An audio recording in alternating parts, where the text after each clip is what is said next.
Thân chào cả nhà, không nên xem chùa đâu đó. Nhớ đăng ký, like, comment để ủng hộ team nha. Mọi người đều không ngờ. Ngày he oi ả chỉ mới qua 1 tháng. Toàn cầu đã nhanh chóng rơi vào ngày tận thế băng giá. Khi cực lạnh ập đến, mọi nhà đều giữ lại thực phẩm dự trữ để sống sót. Còn tôi thì đang ngồi trong biệt thự có điều hòa ăn thịt nướng, uống trà nóng. Tôi còn thêm cả bạn trai cũ và cô bạn thân vào một nhóm và gửi cho họ một bức ảnh của kỳ thi. Sau đó hỏi họ có muốn ăn không. Đương nhiên là không cho các cậu ăn, giận chết các ngươi luôn. Chết đi mà. Nóng quá. Là cơ thể tôi bắt đầu mất nhiệt sao? Chết vì nóng còn đỡ hơn chết vì lạnh.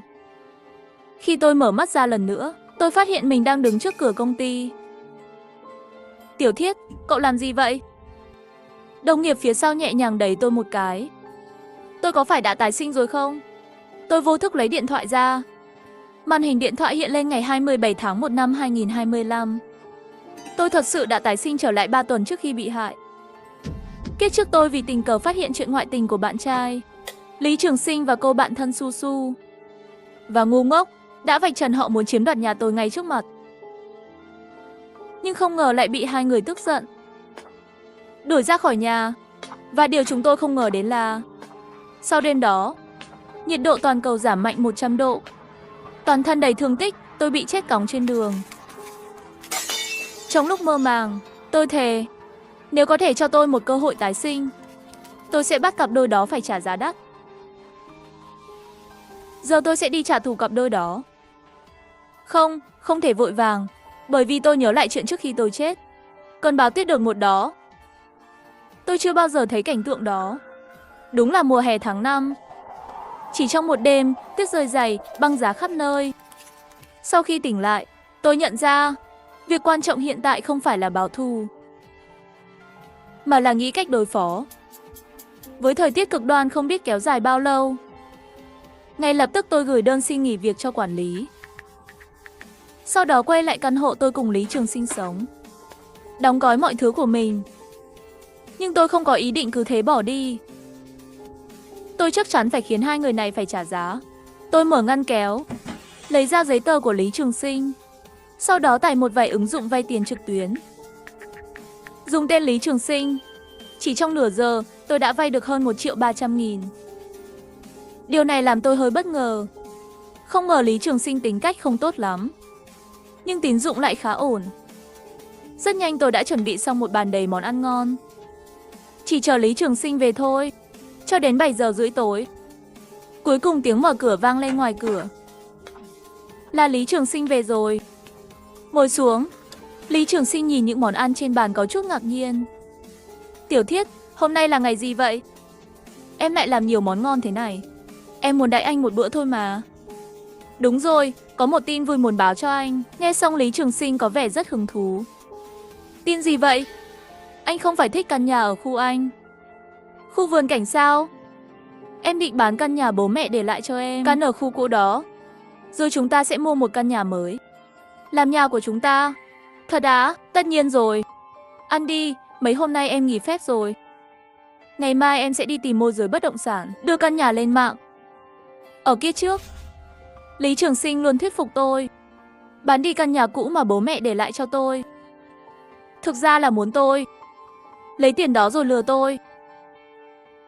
Khi tôi cuối cùng đồng ý bán nhà, Lý Trường Sinh cũng tỏ ra rất vui mừng.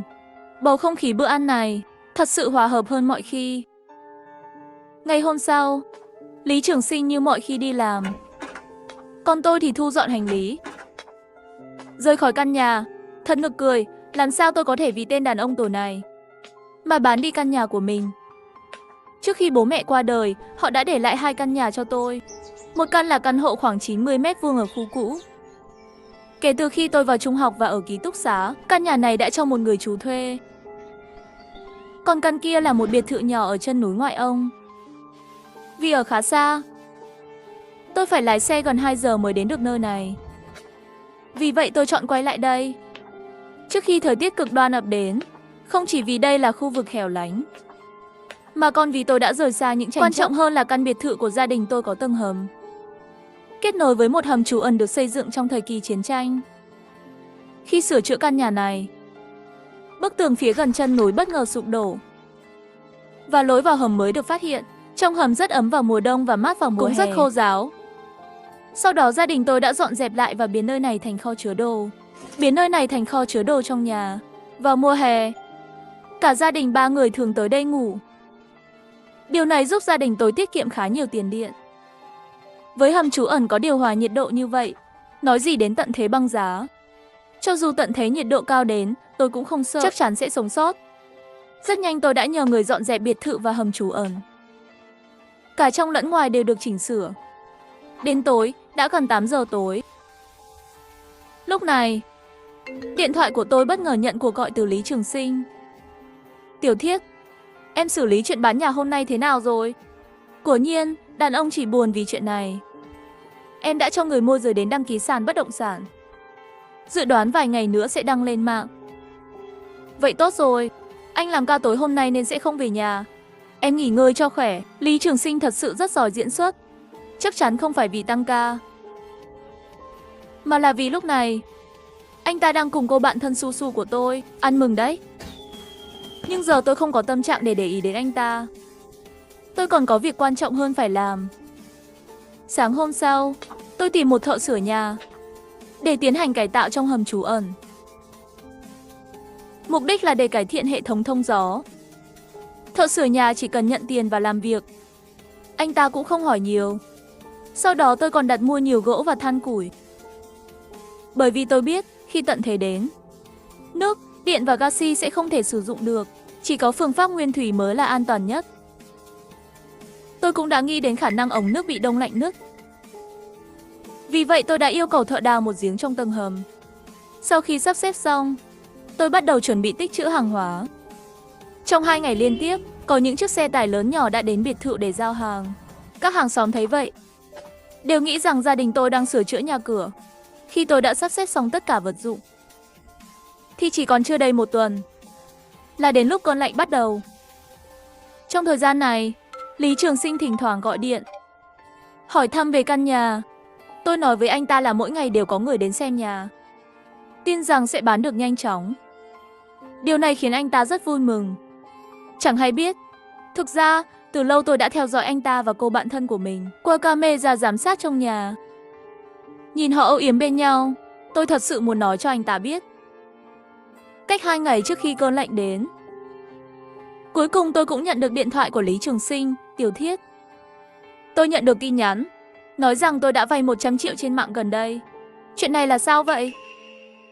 Mọi người đều không ngờ, chỉ mới 1 tháng trước mùa hè oi ả, toàn cầu đột ngột rơi vào kỳ băng hà. Khi nhiệt độ cực đoan đến, mọi nhà đều giữ chặt lương thực để sống sót.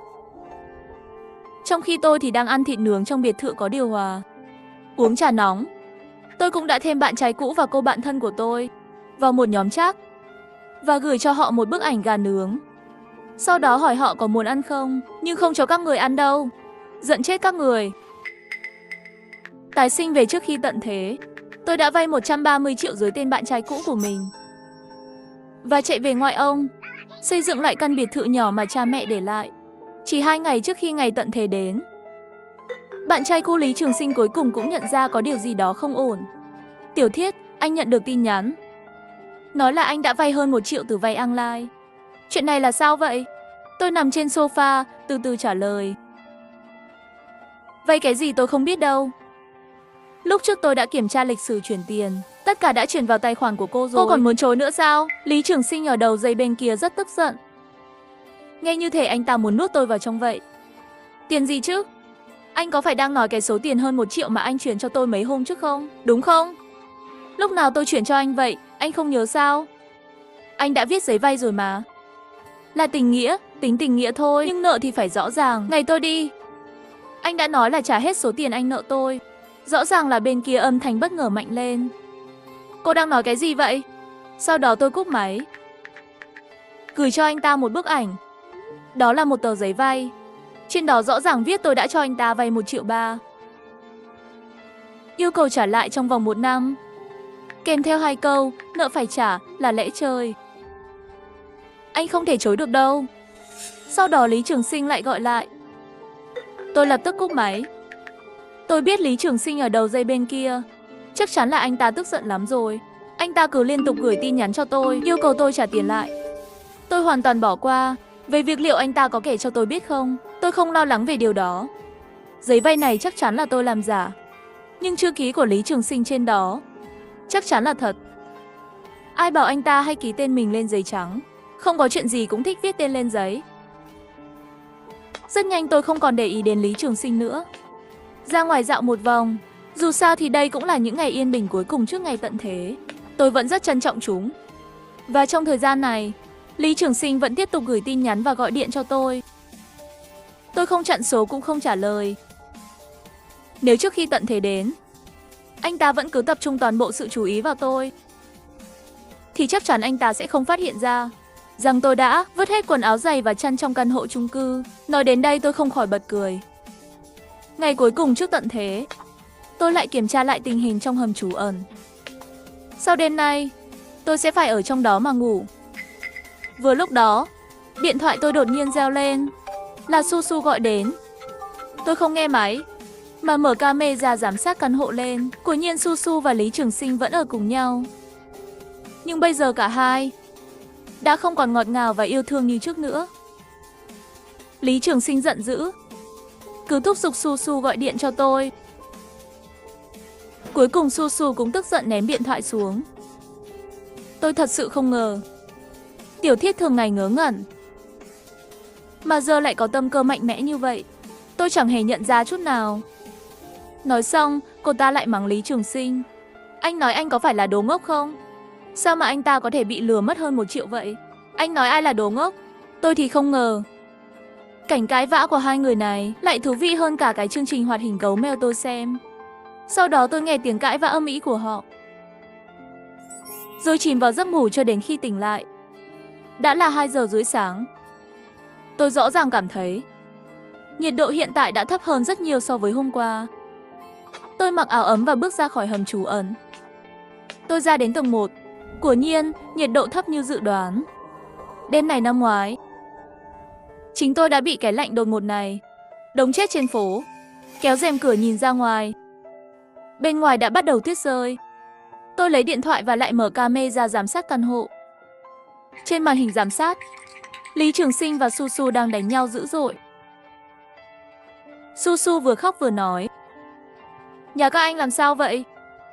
Sao mà không có cái chăn ấm nào? Mà điều hòa cũng hỏng rồi. Không bật được chế độ nóng. Tôi cũng không biết. Bình thường là Tiểu Thiết lo tất cả mọi thứ trong nhà.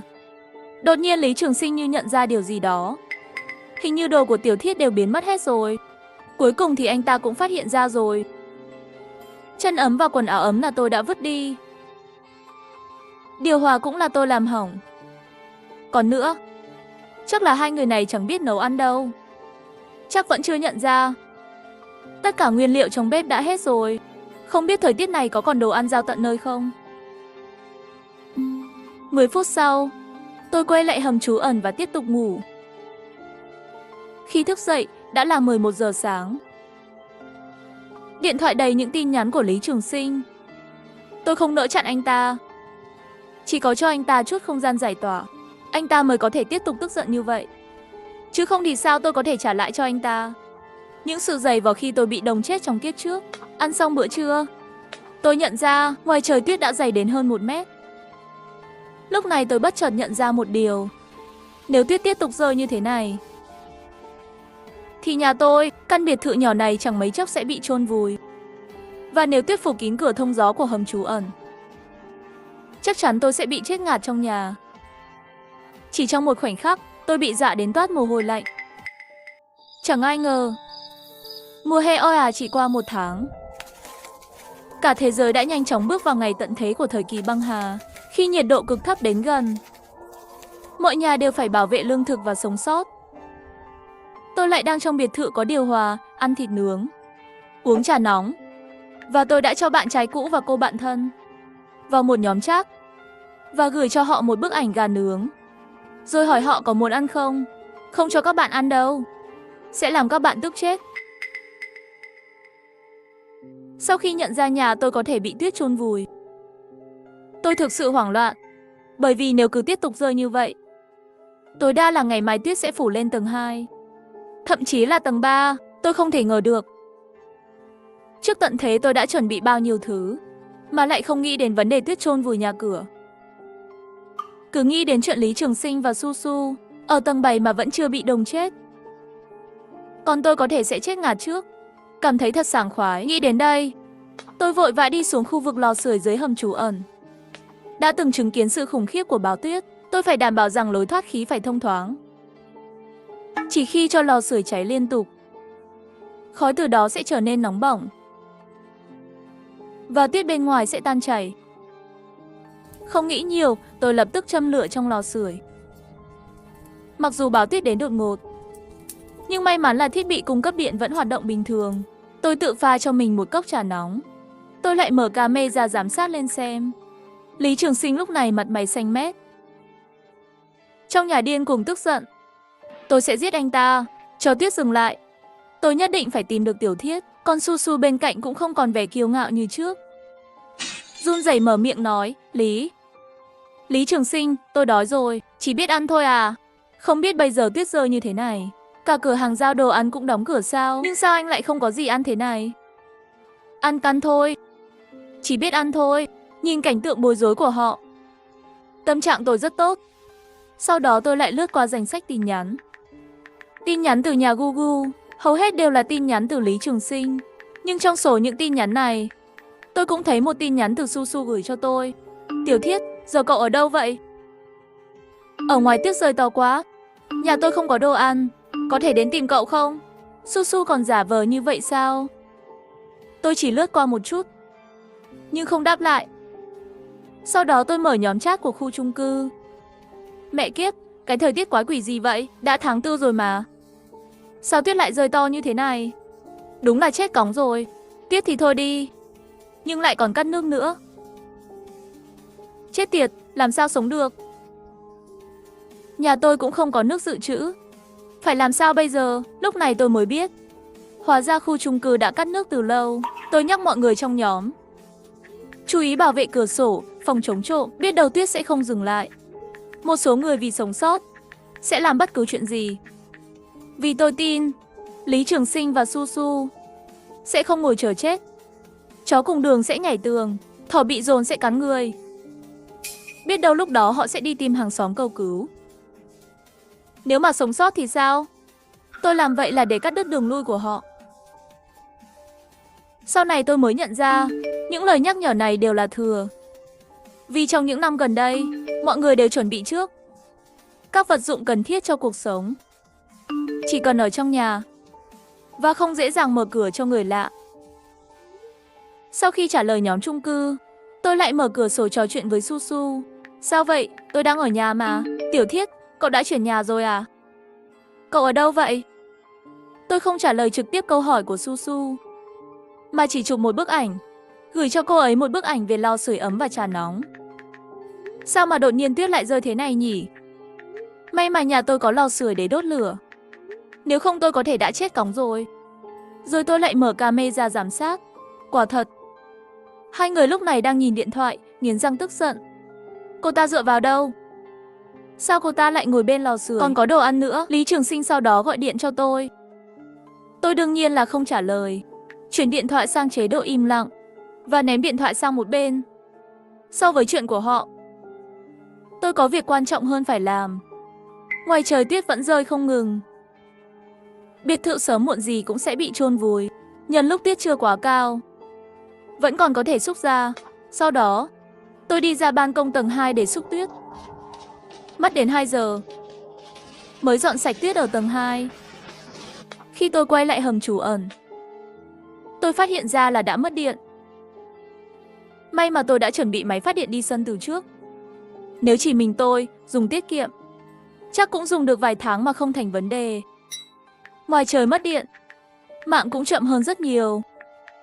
Trong những ngày tiếp theo, tôi mất hẳn liên lạc với những tin đồn bên ngoài. Không biết Lý Trường Sinh và Su Su còn sống không? Hay là họ đã ra ngoài tìm đồ ăn rồi? Thế là 5 ngày trôi qua, tuyết vẫn cứ rơi. Ngoài việc mỗi ngày làm nóng và xúc tuyết, tôi dường như đã bắt đầu mất phương hướng trong việc tự cứu.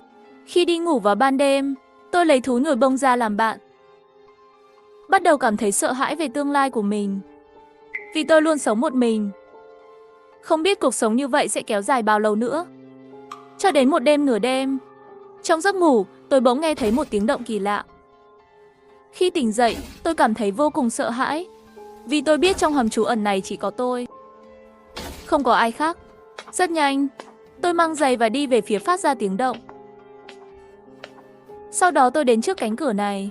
Trước đây khi nhà tôi đang sửa chữa, tôi đã phát hiện ra nó bị khóa. Không thể mở được. Sau đó chúng tôi không để ý nữa, nhưng giờ bên trong lại có tiếng động. Liệu có ai bên trong không?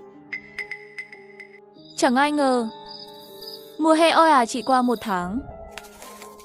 Cả thế giới đã nhanh chóng bước vào ngày tận thế của thời kỳ băng hà, khi nhiệt độ cực thấp đến gần. Mọi nhà đều phải bảo vệ lương thực và sống sót. Tôi lại đang trong biệt thự có điều hòa, ăn thịt nướng, uống trà nóng. Và tôi đã cho bạn trai cũ và cô bạn thân vào một nhóm chat và gửi cho họ một bức ảnh gà nướng. Rồi hỏi họ có muốn ăn không? Không cho các bạn ăn đâu. Sẽ làm các bạn tức chết. Tôi bị chính suy nghĩ này làm mình toát mồ hôi lạnh. Đột nhiên cánh cửa sắt phát ra một tiếng động lớn. Tôi sợ đến mức lùi lại vài bước. Sau đó, tôi nhìn thấy cánh cửa sắt từ từ mở ra. Và đứng sau cánh cửa lại là một người đàn ông. Là anh ta. Người đàn ông này tôi đã gặp mấy hôm trước. Hình như là sống gần đây. Người đàn ông mở cửa ra, cũng ngạc nhiên nhìn tôi.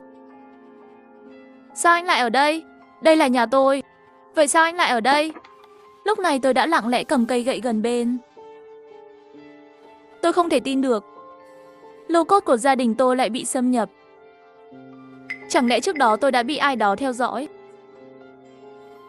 Nhưng tại sao họ không vào từ bên ngoài biệt thự tôi, mà lại xuất hiện trong lô cốt nhà tôi? Bất ngờ, một giọng nói non nớt. Một giọng nói non nớt đã phá vỡ bầu không khí căng thẳng này. Bố ơi, là chị gái xinh đẹp à? Lúc này tôi mới nhận ra, sau lưng người đàn ông là một cô bé khoảng 3-4 tuổi. Sau đó cô bé chạy đến và ôm chầm lấy tôi. Đây là trò gì vậy? Người đàn ông hình như nhận ra sự đề phòng của tôi. Ngượng ngùng giải thích rằng anh và con gái đang dọn dẹp lô cốt. Không ngờ rằng lô cốt ở đây đã bị anh khai thác rồi. Hóa ra anh ta cũng phát hiện ra lối vào lô cốt dưới đất của nhà mình. Lối vào lô cốt kết nối, chứ không phải đến để cướp. Lúc này tôi mới yên tâm hơn. À đúng rồi, không biết anh có đủ ăn không? Nếu không đủ thì nhà tôi không có gì cả. Chưa để anh nói hết, tôi đã mở miệng trước. Ở đây tôi có lương thực. Anh có muốn chia sẻ một ít không? Nghe đến đây tôi cảm thấy hơi ngượng. Hóa ra người ta thật sự không có ý xấu. Sau khi trò chuyện, tôi mới biết người đàn ông tên là Trương Chi. Cô bé là con gái của anh. Anh ấy cũng là người sống sót sau tận thế. Anh bắt đầu xây dựng nơi trú ẩn của mình từ trước ngày tận thế. Thậm chí công tác chuẩn bị của anh còn đầy đủ hơn cả những gì tôi làm. Không chỉ mang theo đủ vật phẩm sinh hoạt, mà còn xây dựng cả máy phát điện năng lượng mặt trời. Thậm chí anh còn kết nối lối thoát gió của lô cốt với một khu vực trên đỉnh núi cao bên ngoài. Như vậy, dù biệt thự bị chôn vùi dưới tuyết, hệ thống thông gió vẫn sẽ không gặp vấn đề gì. Sự chuẩn bị và bố trí của Trương Chi thật sự khiến tôi bất ngờ. Làm sao một người bình thường có thể tốn công sức tích trữ vật phẩm và xây dựng lô cốt như vậy? Càng khiến tôi ngạc nhiên là Trương Chi thậm chí còn xây dựng cả tháp tín hiệu. Tất cả những điều này khiến tôi đầy nghi ngờ. Nhưng giờ tôi lại tò mò hơn. Không biết gần đây Lý Trường Sinh và Su Su sống thế nào. May mà có tháp tín hiệu của Trương Chi. Điện thoại của tôi lại có thể kết nối internet. Qua camera, tôi thấy Su Su ngồi bất động trên sofa. Có lẽ vì không chịu được cái lạnh mà chết cóng. Nhưng qua camera tôi lại không thấy Lý Trường Sinh đâu. Sau đó tôi mở nhóm quản lý khu nhà không vào được. Hóa ra Lý Trường Sinh vì không chịu được đói và lạnh đã xông vào nhà người khác định cướp vật phẩm và bị người ta đánh chết. Tôi bình tĩnh đọc xong tin tức, nhìn thấy kết cục của họ, nhưng tôi không cảm thấy vui vẻ gì đặc biệt. Sau khi kết nối với lô cốt của Trương Chi, tôi không còn lo lắng về vấn đề thông gió nữa. Anh có cần vật phẩm gì không? Có thể lấy một ít mang qua. Không cần đâu. Thực ra tôi cũng đã chuẩn bị một ít vật phẩm trong cái tuyết lớn. Giờ vẫn đủ dùng. Nhưng mà thiết bị ở đây của anh đầy đủ hơn nhiều.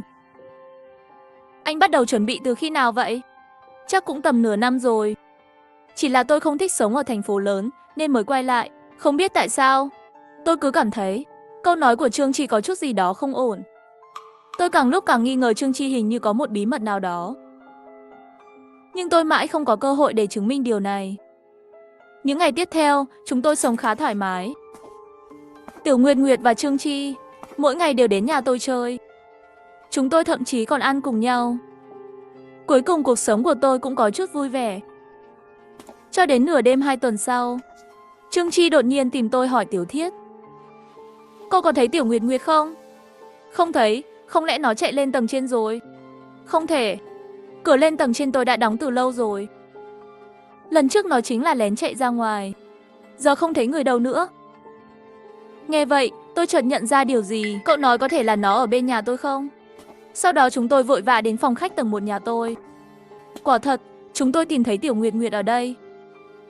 Sau đó tôi mới biết, hóa ra Trương Chi cũng là người tái sinh. Và anh ấy đã sống lại 3 lần. Vì vậy mà anh có nhiều kinh nghiệm đến vậy. Anh cũng nói với tôi, cơn tuyết này sẽ kéo dài suốt 1 năm.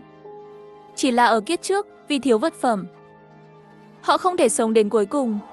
Cuối cùng vào tháng 5 năm 2026, cơn tuyết kéo dài suốt 1 năm mới chịu ngừng. Ngoài trời tuyết bắt đầu tan.